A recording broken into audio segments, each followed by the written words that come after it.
Решая проблему сухого воздуха в зимний период, встает вопрос о покупке увлажнителя. Увлажнители есть, их вариантов куча, там от 700 рублей, наверное, до 10-20 тысяч.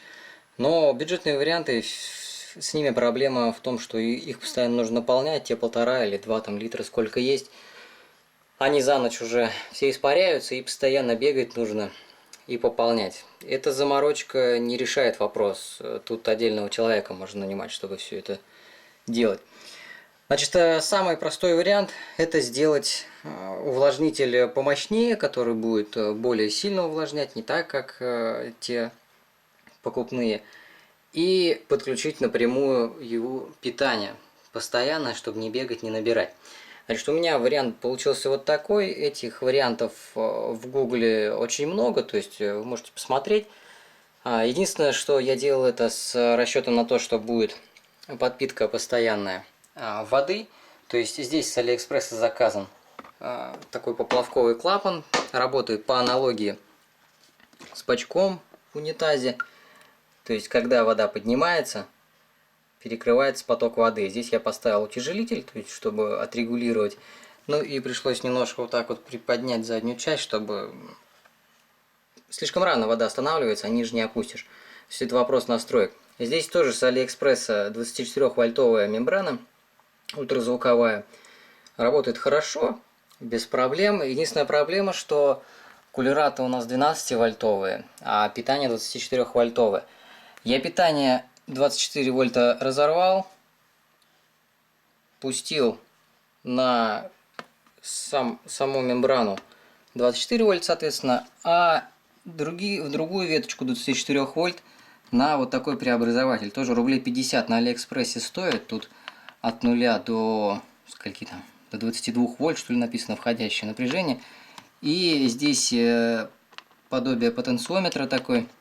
Регулируем выходное напряжение. То есть поставили 12, он крутит на полную.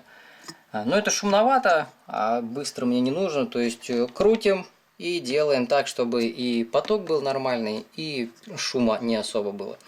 Вариант отличный, он, конечно, греется, но ничего страшного.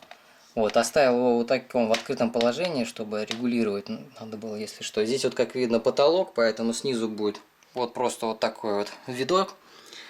Не супер-пупер, конечно, но тем не менее, здесь обычная тара за 200 рублей. Вырезал из пластика отверстие для кулера, здесь отверстие для провода, ну и, соответственно, на жидкие сопли посадил уголочек. Уголочек обязательно нужно под 45. Сначала поставил под 90, и здесь вот видно, что на стенках капельки собираются. И эти капельки капают сюда, если будет не 45, а 90. Поэтому 45 нужно делать, чтобы капельки обратно скапывали. Конструкция элементарная. Что касается постоянной подпитки, здесь у нас герметичный, под полдюйма герметичный проход такой. Здесь подводка. И идем в трубу. По трубе, соответственно, подходим к фильтру. Сейчас я покажу фильтр. Значит, стандартный фильтр обратного осмоса. Единственное, что здесь дорабатываем. На входе в постфильтр, минерализатор так называемый, вот здесь вот ответвление идет на расширительный бак. У меня тут расширитель стоит. И вот на этом ответвлении я врезал тройничок. Тройник. Сейчас вот так вот сделаем. И кранчик. Не видно. Ну вот. Вот видно, обычный экран под 1/4 дюйма и обычный тройник. Дальше трубка идет, трубки я тоже давно заказывал. И здесь вот такой переходник, здесь пластиковый переходник с 1/4 на полдюйма. Здесь наружная дерьмо. Здесь наружная резьба, здесь внутренняя резьба на полипропилене. Соответственно, вкручиваем и здесь трубку вставляем. Все.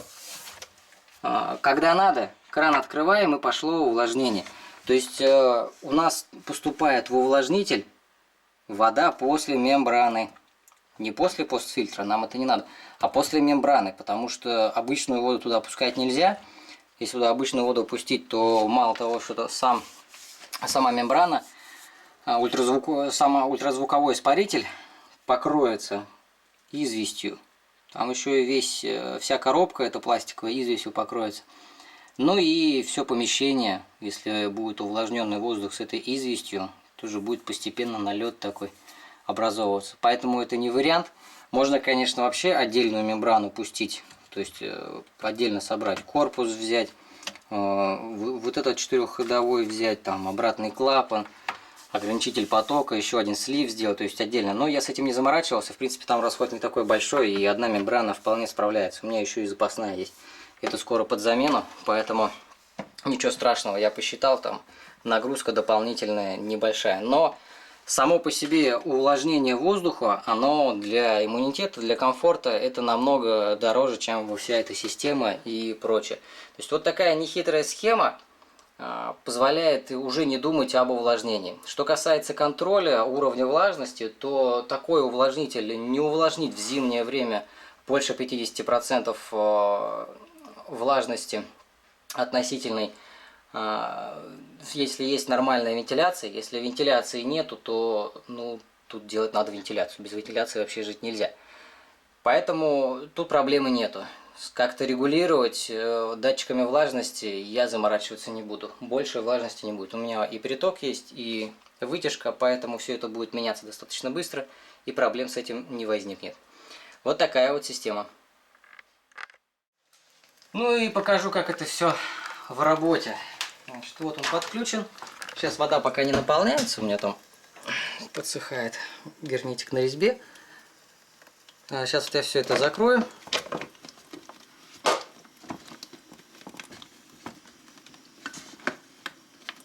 Вот, все закрыто.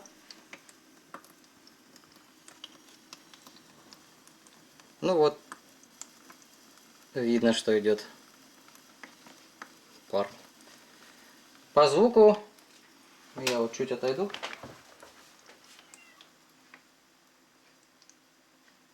Вот такое бульканье слышно. Чуть-чуть вентилятора, но больше движения воздуха в самом угольнике.